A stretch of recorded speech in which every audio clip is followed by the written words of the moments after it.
समय समय पर ऐसे लोग सामने आते हैं जो देश के सच्चे महापुरुषों की छवि धूमिल करने की कोशिश करते हैं।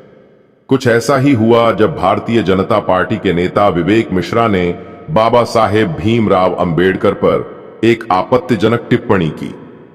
उन्होंने एक कार्यक्रम में यह कहते हुए सवाल उठाया कि अगर बाबा साहेब भीमराव अंबेडकर इतने बड़े देशभक्त थे तो उन्होंने शहीद भगत सिंह की फांसी क्यों नहीं रोकी, जबकि वे उस दौर में मशहूर वकील थे। यह आरोप न केवल तथ्यहीन था बल्कि बाबा साहेब भीमराव अंबेडकर के योगदान को कमतर दिखाने की एक सुनियोजित चाल थी। जैसे ही यह बात नगीना से सांसद और आजाद समाज पार्टी के अध्यक्ष चंद्रशेखर आजाद तक पहुंची, उन्होंने संसद में ऐसा जवाब दिया कि पूरा सदन सन्न रह गया। उनकी आवाज में आक्रोश और बाबा साहेब भीमराव अंबेडकर के प्रति गहरी आस्था साफ झलक रही थी। उन्होंने तर्क, प्रमाण और ऐतिहासिक सच्चाइयों के सहारे इस आरोप का खंडन किया और यह सिद्ध कर दिया कि यह सिर्फ झूठ और अफवाह फैलाने का प्रयास था। चंद्रशेखर आजाद ने संसद में स्पष्ट किया कि 23 मार्च 1931 को जब भगत सिंह, सुखदेव और राजगुरु को लाहौर जेल में फांसी दी गई, उस समय बाबा साहेब भीमराव अंबेडकर मुंबई में रह रहे थे और वकालत के क्षेत्र में उनका आरंभिक समय था। उन्होंने कहा कि विवेक मिश्रा जैसे लोग जानबूझकर इतिहास को तोड़ मरोड़ कर पेश करते हैं ताकि बाबा साहेब भीमराव अंबेडकर की छवि पर सवाल खड़ा किया जा सके। उन्होंने जोर देकर कहा कि बाबा साहेब भीमराव अंबेडकर ने न केवल आजादी की लड़ाई में योगदान दिया बल्कि उन्होंने 2500 वर्षों की सामाजिक गुलामी को तोड़ने का बीड़ा उठाया, जो किसी भी राजनीतिक क्रांति से कम नहीं था। उस दौर के सामाजिक हालात को बताते हुए चंद्रशेखर आजाद ने कहा कि जब बाबा साहेब भीमराव अंबेडकर ने 1923 में वकालत शुरू की, तब समाज में अस्पृश्यता का जहर फैला हुआ था। एक अछूत वकील को केस मिलना तो दूर, बार काउंसिल में बैठने तक की जगह नहीं दी जाती थी। उन्हें होटलों और धर्मशालाओं में ठहरने से मना कर दिया जाता था। यहां तक कि सिडनहम कॉलेज में प्रोफेसर बनने के बाद भी कई विद्यार्थी उनसे पढ़ने से कतराते थे।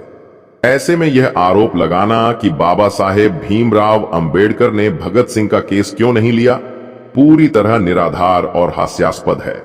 उन्होंने आगे बताया कि भगत सिंह का मुकदमा लाहौर में चल रहा था और उनकी पैरवी मशहूर वकील आसिफ अली कर रहे थे। अंग्रेजी हुकूमत की ओर से पैरवी सूर्य नारायण शर्मा नामक वकील कर रहे थे, जिनका संबंध राष्ट्रीय स्वयंसेवक संघ के संस्थापक गोलवलकर से गहरा था। चंद्रशेखर आजाद ने सवाल उठाया कि उस दौर में कितने सवर्ण वकील अंग्रेजों की खुशामद कर रहे थे। फिर सवाल केवल बाबा साहेब भीमराव अंबेडकर से ही क्यों पूछा जाता है। उन्होंने यह भी जोड़ा कि 2013 में पाकिस्तान के वकील इम्तियाज कुरैशी ने भगत सिंह का केस दोबारा खुलवाया था और जब 2014 में एफआईआर की कॉपी सामने आई तो उसमें भगत सिंह का नाम तक नहीं था। यह साफ दर्शाता है कि यह अंग्रेजी शासन की सोची समझी साजिश थी। क्या विवेक मिश्रा कभी उन ब्राह्मण वकीलों से सवाल पूछेंगे जो उस समय अंग्रेजों की सेवा में लगे हुए थे? इसके साथ ही चंद्रशेखर आजाद ने यह भी बताया कि भगत सिंह और बाबा साहेब भीमराव अंबेडकर के विचारों में अद्भुत समानता थी। दोनों का लक्ष्य एक ही था, भारत को हर प्रकार की गुलामी से मुक्त करना। 1927 में जब भगत सिंह से पूछताछ हुई थी तो उन्होंने कहा था कि जब तक तुम एक इंसान को पानी तक देने से इनकार करते हो और उन्हें स्कूल में पढ़ने नहीं देते, तब तक तुम्हें अधिकार नहीं कि अपने लिए विशेष अधिकार मांगो। उन्होंने अछूतों के लिए पृथक निर्वाचन की मांग का समर्थन किया था। अगर वे 1932 में जीवित रहते तो निश्चित ही बाबा साहेब भीमराव अंबेडकर के साथ खड़े होते। चंद्रशेखर आजाद ने भगत सिंह के लेखों का उल्लेख करते हुए कहा कि उन्होंने साफ लिखा था कि अछूतों को उनके अलग अधिकार दो, शिक्षा में समान अवसर दो और उनके बच्चों को स्कूलों में प्रवेश दिलाओ। यह वही बातें थीं जिनके लिए बाबा साहेब भीमराव अंबेडकर ने जीवन भर संघर्ष किया। भगत सिंह ने अछूत कहलाने वाले लोगों को उठ खड़े होने और सामाजिक क्रांति लाने का आह्वान किया था। उन्होंने यह तक लिखा था कि शिवाजी और गुरु गोविंद सिंह की असली ताकत यही लोग थे। तो क्या विवेक मिश्रा को यह इतिहास नहीं पता? चंद्रशेखर आजाद ने संसद में जोर देकर कहा कि बाबा साहेब भीमराव अंबेडकर का संघर्ष अंग्रेजों की 150 साल की गुलामी से कहीं बड़ा था। वे 2500 साल पुराने जातिवादी बंधनों को तोड़ने में लगे हुए थे। उन्होंने पूरे जीवन जातिवाद और वर्ण व्यवस्था के खिलाफ संघर्ष किया। यह क्या देशभक्ति नहीं है? उन्होंने विवेक मिश्रा के बयान को मनुवादी साजिश करार देते हुए कहा कि बार बार यह प्रश्न उठाया जाता है कि बाबा साहेब भीमराव अंबेडकर ने भगत सिंह का केस क्यों नहीं लड़ा। इस सवाल का उद्देश्य केवल झूठा प्रचार और बदनाम करना है। लेकिन बाबा साहेब भीमराव अंबेडकर का चरित्र इतना उज्जवल है कि उस पर कोई भी कीचड़ असर नहीं डाल सकता। चंद्रशेखर आजाद ने संसद में सख्त लहजे में कहा कि हम यह बर्दाश्त नहीं करेंगे कि बाबा साहेब भीमराव अंबेडकर पर कोई झूठा आरोप लगाया जाए। यह सिर्फ उनका नहीं बल्कि उन करोड़ों लोगों का अपमान है जिनके लिए उन्होंने अपना जीवन समर्पित किया। बाबा साहेब भीमराव अंबेडकर ने दलितों, शोषितों और वंचितों को आत्मसम्मान दिया और हमें लड़ने की ताकत दी। आज भी यही ताकत हमें सजग रखती है। उन्होंने स्पष्ट किया कि ऐसे हमले इसलिए होते हैं क्योंकि समाज का एक वर्ग अब भी समानता को स्वीकार करने को तैयार नहीं है।